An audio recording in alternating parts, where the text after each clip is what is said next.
We all have heard about the income tax. हमें अपनी income का कुछ हिस्सा सरकार को टैक्स के रूप में देना होता है। इनकम टैक्स एक फाइनेंशियल ईयर में होने वाले कुल इनकम पर हमें देना होता है। हाल ही में बजट रिवाइज होने के बाद टैक्स स्लैब में कुछ चेंजेस भी देखे गए हैं। Income tax is a complicated thing, isn't it? तो चलिए आज जानते हैं लोगों को इनकम टैक्स और इसके exemptions, deductions, tax saving instruments, इन सब चीजों के बारे में कितना पता है। Let us see.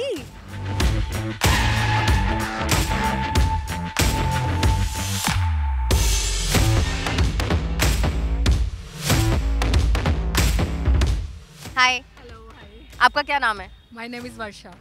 हाय वर्षा, तो आप इनकम टैक्स देते हो? Yes I do. यस, पे करता हूँ।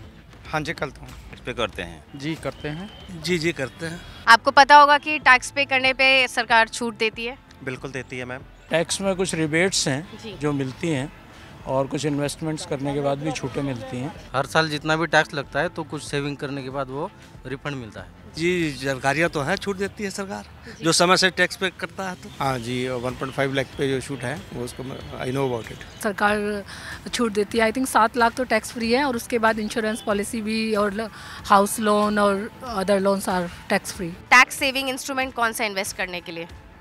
टैक्स सेविंग का इंस्ट्रूमेंट जो है एक्चुअली क्या है, कहीं पे म्यूचुअल फंड में कर लेते हैं, कहीं LIC में कर लेते हैं, बस इसी पे ही ऑप्शन पे जाते हैं, बाकी तो ऑप्शन पे है नहीं। मैम मैं LIC पॉलिसी में कर रहा हूँ इन्वेस्ट, और बाकी जो गवर्नमेंट का PPF है उसके अंदर, और LIC गवर्नमेंट सेटअप में दोनों पे। टैक्स सेव करने के लिए क्या कि ये सरकार का जो योजना है ना, बड़े कुछ योजना है, फालतू योजना है।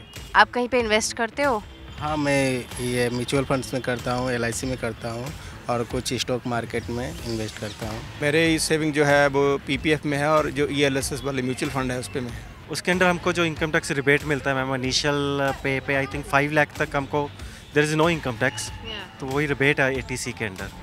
ATC में आप इन्वेस्ट करते हैं तभी आपको एग्जेम्पशन मिलती है, नहीं तो नहीं मिलती। तो पैसा बचेगा तो वहाँ जमा होगा ना। आजकल महंगाई इतनी है कि पैसा बचता है। आपको पता है टैक्स सेविंग म्यूचुअल फंड भी होता है? यस, म्यूचुअल फंड में भी मिलता है। हाँ, रिबेट मिलता है। म्यूचुअल फंड के बारे में तो जानता हूँ, लेकिन उसके एक और है ELSS के बारे में, लेकिन मैं उसमें पे नहीं करता हूँ। आपको बता दूं कि ELSS यानी इक्विटी लिंक्ड सेविंग स्कीम, जिसमें इन्वेस्ट करने पर आपको टैक्स में छूट मिलती है।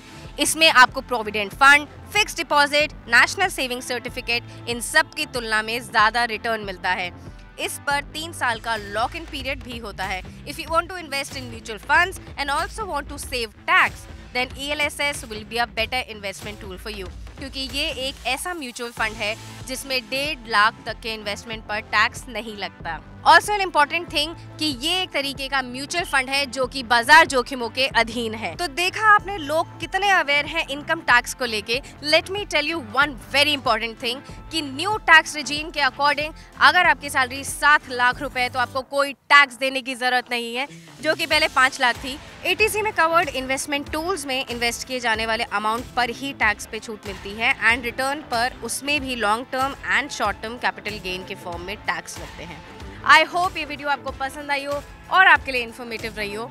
अगर आप भी अपनी इन्वेस्टमेंट जर्नी शुरू कर रहे हैं तो आज ही डाउनलोड करें 5 पैसा ऐप और अपनी इन्वेस्टमेंट जर्नी को बनाएं और भी स्मूथ। इस प्लेटफॉर्म पे आपकी इन्वेस्टमेंट ईजी तो है ही, साथ ही एक्सपर्ट एडवाइस और एनालिसिस से आपकी इन्वेस्टमेंट बनती है और भी ज्यादा प्रॉफिटेबल। तो आज ही विजिट करें 5paisa.com।